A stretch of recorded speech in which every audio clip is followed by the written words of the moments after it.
हरियाणा में भारतीय जनता पार्टी ने 2024 के विधानसभा चुनाव में जीत की हैट्रिक लगाई है।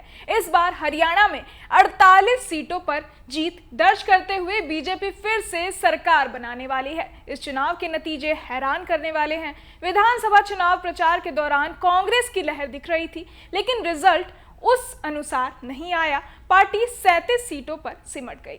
इस बीच जीतन राम मांझी का बड़ा बयान सामने आया है। जीतन राम मांझी ने कहा कि जाट को बहुत बाहुबली लोग वहां समझते हैं, उनका वहां बहुमत था। इस आधार पर कांग्रेस वालों ने उन्हें ज्यादा से ज्यादा सीट देकर कोशिश की कि उन लोगों के बल पर हम चुनाव जीतेंगे। ये साबित हो चुका है कि लोकतंत्र में बात सत्ता की नहीं बल्कि संख्या की है। जाटों के अलावा बाकी अनुसूचित जनजाति और आदिवासी समुदायों ने एनडीए को वोट दिया और बीजेपी ने तीसरी बार चुनाव जीतकर ऐतिहासिक जीत हासिल की। हरियाणा विधानसभा चुनाव के नतीजे पर केंद्रीय मंत्री जीतन राम मांझी ने न्यूज एजेंसी एएनआई से कहा कि इस जीत का श्रेय प्रधानमंत्री नरेंद्र मोदी को जाता है। वे संसार के नेताओं से आंख मिलाकर बात करने वाले नेता हैं। देश की जनता चाहती है कि वो ऐसे नेता को भूले नहीं। हरियाणा की जीत का अगर विश्लेषण करें तो वहां सबसे बलवान जाति जाट है। कांग्रेस ने जाट की राजनीति की, जिसके फलस्वरूप हमारी पिछड़ी जातियों ने एक होकर पीएम मोदी पर विश्वास जताया। इससे ये बात भी गलत साबित होती है कि पीएम मोदी और बीजेपी पिछड़ी जातियों एवं आरक्षण विरोधी है। हम सबको बधाई देते हैं। चलिए आपको बताते हैं कि हरियाणा में कांग्रेस की हार के कारण क्या है। पहला कारण है कांग्रेस में आपसी गुटबाजी। बीजेपी की जीत का एक बड़ा कारण कांग्रेस की आपसी गुटबाजी भी कहा जा सकता है। हरियाणा में कांग्रेस में काफी समय से गुटबाजी चल रही है। एक तरफ भूपेंद्र हुड्डा और उनके बेटे दीपेंद्र हुड्डा का गुट था और दूसरी तरफ कुमारी सैलजा का गुट था।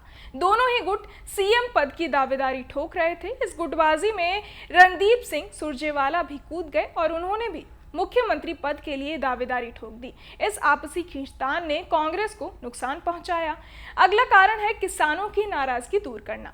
बीजेपी की जीत का एक कारण किसानों की नाराजगी दूर करना रहा। दरअसल भाजपा पर किसान आंदोलन को दबाने की कोशिश करने के आरोप लगे थे। चुनाव से ठीक पहले इस मुद्दे पर दांव खेला और नायब सिंह सैनी की सरकार ने 24 फसलों पर एमएसपी लागू करने का ऐलान कर दिया।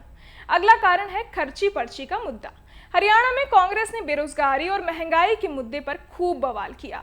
इस बवाल के जवाब में बीजेपी ने खर्ची पर्ची का दांव खेला, जो कांग्रेस को महंगा पड़ा और वो उभर नहीं पाई। बीजेपी के सभी दिग्गज नेताओं ने इस मुद्दे को भुनाने की कोई कसर नहीं छोड़ी। भाजपा ने आरोप लगाया कि हरियाणा में 10 साल कांग्रेस की हुड्डा सरकार रही। हुड्डा राज में बेरोजगारों को नौकरी खर्ची और पर्ची के दम पर मिलती थी, लेकिन भाजपा की सरकार आते ही खर्ची पर्ची बंद हो गई। इस मोर्चे पर कांग्रेस पिछड़ गई। एक और कारण आता है अग्निवीर का। कांग्रेस ने बीजेपी को अग्निवीर स्कीम को लेकर घेरा। इस दांव पर पलटवार करते हुए भाजपा ने घोषणा की कि जब 4 साल बाद अग्निवीर सैनिक रिटायर होंगे तो वो बेरोजगार नहीं रहेंगे, उन्हें अच्छी नौकरी दी जाएगी। गृह मंत्री अमित शाह ने अग्निवीर सैनिकों को रिटायरमेंट के बाद नौकरी की गारंटी दे डाली।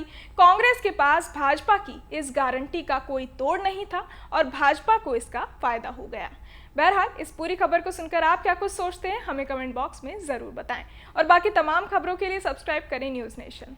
न्यूज नेशन अब व्हाट्सएप पर खबरों के ताजा अपडेट के लिए न्यूज नेशन के इस क्यूआर कोड को स्कैन करें।